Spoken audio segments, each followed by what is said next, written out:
তো দেখো এখানে আমি দুটো নর্মালি পেপার নিয়েছি, আর তার মধ্যে এখানে দিয়ে দিচ্ছি কিছুটা পরিমাণ চা পাতা।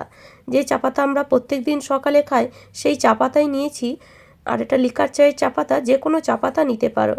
তো এখানে অল্প অল্প করে চা পাতা দিয়ে দিলাম পেপারের মধ্যে। এবার পেপারটাকে এইভাবে ভাঁজ করে নেব।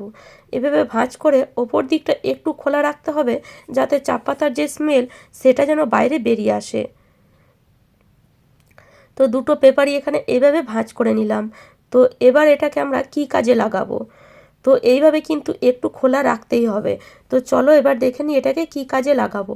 তো আমাদের ছেলেরা বা আমাদের হাজব্যান্ডরা আমরাও জুতো পরি, তো দেখবে জুতোর মধ্যে একটা স্মেল থাকে, যেটা একদমই কিন্তু আমাদের পছন্দ হয় না।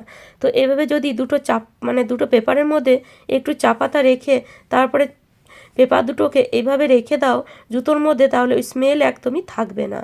আশা করি টিপসটা কাজে আসবে।